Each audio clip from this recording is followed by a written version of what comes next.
Bumblebee, I'm Teresa, and today we're hitting the open seas to meet some of the top 10 real pirates sea captains fear the most. In at number 10 is Big Pier. His given name was Pier Gerlofs Donia, a farmer in the 15th century who had had his village, which is now in modern-day Netherlands, pillaged and his wife violated. Devastated, Piers formed a militia named the Armor Blackheath to fight against the Crusades of the Holy Roman Empire. Pier was a great swords handler, using one that was 7 feet long with ease due to his enormous stature and strength, and so he was named Big Pier, and he inspired some big fear.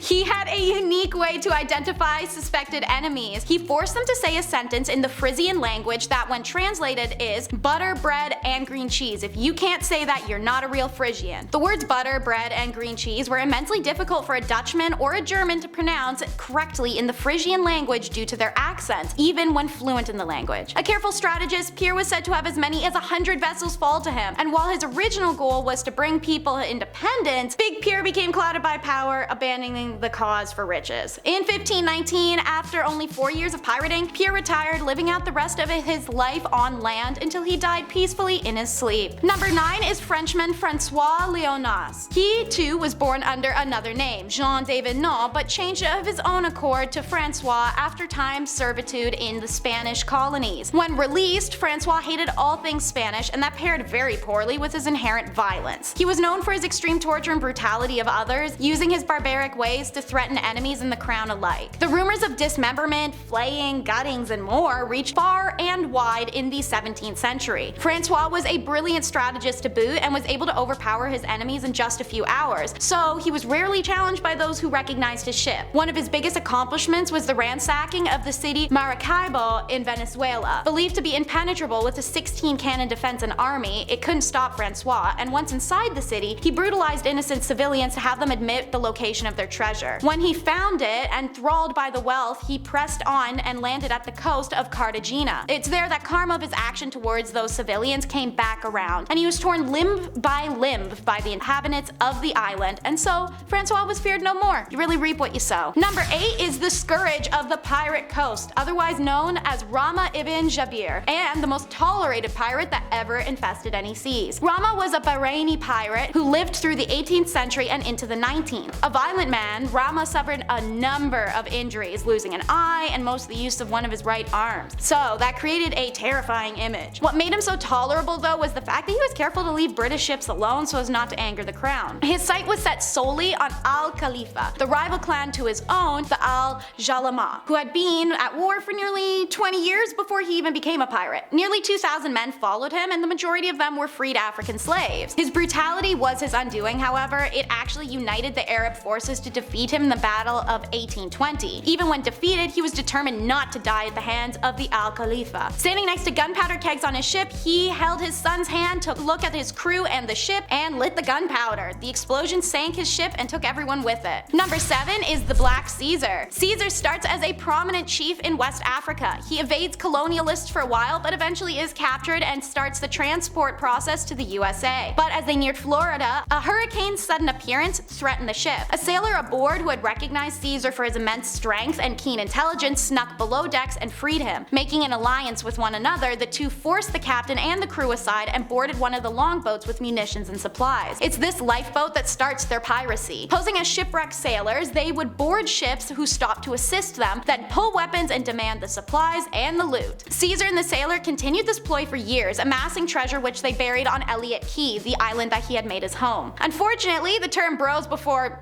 hadn't been invented yet, and the two dueled over a woman they'd met aboard on one of their looted ships. Caesar blew his friend many years away like that. Turned out to be fine for him, though. The lone pirate attracted a small crew that amassed over time until it eventually merged with the famous Edward Blackbeard Teaches Company. When the famous pirate Blackbeard was captured, so was Caesar, and he was one of the pirates alongside him who were sentenced to death by the authorities in Virginia in 1718. Video game people will know this one because number 6 is Bonny. She famously showed up in a Assassin's Creed, and also in Black Sails and Fina Pirate Princess, and much more pop culture. She was an illegitimate child, and when she was betrothed to a man by her father, who she hated, Anne resisted and did the biggest teen rebellion move of the 17th century. She ran away with a pirate. She married John Bonny in 1718, and the two traveled to New Providence, Bahamas, where John became an informant for the governor there. Teen Anne got bored of her husband's newfound politics. She wanted adventure and danger, so again she runs off, this time with pirate John Rackman, aka Calico Jack, in 1720. Calico Jack commandeered the sloop William and had Anne join him as an equal partner. Having a shared captainship wasn't unheard of, but a woman being one of them was. She only ever hid her identity as a woman from other ships. Her own was very accepting of her. It's 1720 that sloop William was raided. Most of the pirates on board were too intoxicated to fight back, and so they were taken to Jamaica for their trials. Bonny won a stay of execution due to her visible pregnancy and was released also because of her father's influence. She had had her exciting years, now she could go back to her normal privileged life. She married, had children, and lived out the remainder happily. All the while, the last words she said to Calico Jack, her husband she left to be executed, was, "Had you had fought like a man, you need not have been hanged like a dog." Number 5 is El Pirata Cofresi. He is well known in Puerto Rico even today. Robert Cofresi was initially starting as a sailing merchant, trying to make an honest living. It's due to a devastating economic condition that forced his hand, and Cofresi turns to piracy. He started light, targeting ships from the US that were exporting gold. It worked fantastically in his favor, as the local government was Spanish and they didn't care to capture him or hand him over to the US government when they requested it be done. It's not their circus, so not their monkeys. That is, until the growing mistreatment of indigenous Puerto Ricans at the hand of Spanish conquistadors hiked up a notch. So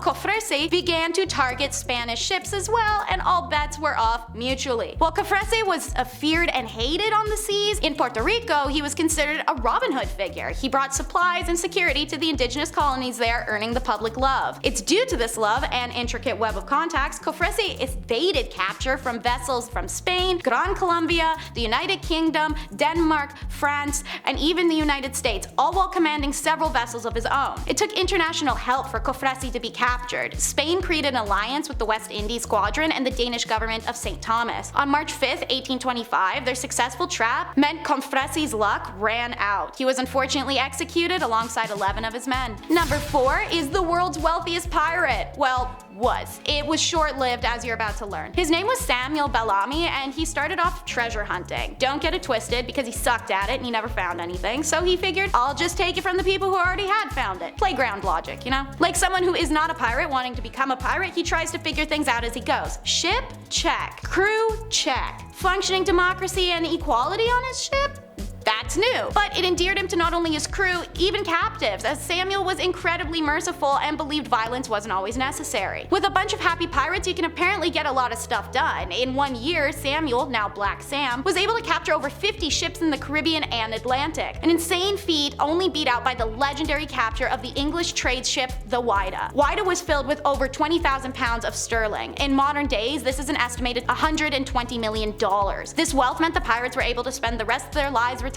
So they headed out for the dreamy retirement location of Massachusetts. 2 months into the journey, one of the worst storms in the area's history sank the ship, killing everyone on board, and now all that sterling lays lost on the seafloor. Number 3 is Viking pirate princess Cela. Woo, this girl's got 3 titles, look at her go. When her younger brother is crowned king of Norway over her, their already very present hatred for one another hits its boiling point. Cela hated her brother Caller's ideals and his intentions for their kingdom, but how could she stop it when he ensured she had no power now that he was in charge? By becoming the second ever female pirate recorded in history. So in 400 AD, Cela took to the North Atlantic, rampaging ships and amassing a powerful reputation and a substantial amount of treasure. Out at sea, this Viking princess turned pirate meets former king of Jutland, Howendel. He also happens to hate her brother, and the two of them dream of defeating Cowler and taking the throne of Norway together. Same time but different place, King Cowler was salty that his former royal rival received far too much glory and reputation in his new role as a pirate. Add insult to injury that he was running around with Caller's hated elder sister, well, he wanted Howendel dead. Caller thought anything they could do, he could do better. So he set out at sea too with his troops and was absolutely annihilated by Howendel when he came face to face. Unfortunately, in order to end that started war, Howendel had to kill his friend Cela in 420 AD. So while little is known why he had to or how he did, one thing we can take away as the moral of the story is that pirates are not always the most loyal loyal friends. Number 2 is the fearsome twosome. Born in 1470s to a Turkish father and Greek mother, the boys were raised on the island Lesboa, which was being invaded by the Knights of St. John, a Christian group determined to wage a holy war against the Muslims of the world. They stole Arouge for more than 3 years of forced servitude. When Arouge escapes and returns, he and his heir want to avenge the mistreatment of their family and peoples and become raiders. Feared throughout the Mediterranean, their career as occasional privateers for the Egyptians leads to the brothers' piracy, and they have many lucrative pillages before they began targeting the Spanish. Around that time, Arouge lost his arm to them in battle. By 1516, the Ottoman Sultan had essentially put Arouge in charge of the entire Barbary coast, a position that his heir takes over 2 years later following his brother's death. Arouge's most notorious act before death was capturing the Pope's own trading galley ship. His heir kills it at the job, and in 1533, he's appointed the Grand Admiral of the Ottoman Navy by Suleiman the Magnificent. He led multiple embassies and battles before his retirement in the Ottoman Empire in 1545. Number 1 is considered the most successful pirate of all time, Ching Shih. She's born into poverty in China. Ching works in the red light district before she meets her husband Cheng in 1801. He comes from a family of pirates and had 3 sons, a large inheritance, a ship, and a better life for her. The pair was powerful together, consolidating control of the region's rival pirate gangs into one confederation, the Red Flag Fleet. In 1807, Cheng dies in a boarding accident and Ching takes control. It's a move nobody expects, as women were bad luck to a ship, but that confederation they built together through careful alliances had a strict code of laws. The 70,000 members adhered to those laws, as punishment was severe. Anyone caught giving commands on his own or disobeying those of a superior was immediately decapitated, and Ching reminded them of this. She didn't hesitate to show it either the first time somebody questioned her ability to lead solo. Under her charge, they took control of South China Seas, where they raided and stole so efficiently that they conquered each of the Chinese military's numerous attempts to take down their army, even refusing royal titles offered to them in exchange for giving up piracy. Ching only finally gave up piracy after losing to the Portuguese in the Battle of Tiger's Mouth. Even having lost, China was just so relieved to have Ching Shih under control, they let her keep all the stuff she'd ever stolen. She broke up the Red Fleet Confederation in 1810 and negotiated a generous surrender deal. Not only were the pirates pardoned of their crimes, but some were allowed to keep their vessels and join the Chinese Navy. Some even took positions in the government. Ching herself settled back in China, opened a gambling house, and worked as a military advisor, and married her stepson. I hope you enjoyed our dive into piracy, and if you'd like to see more, be sure to like and subscribe. Just for fun, comment down below what you'd want your pirate nickname to be.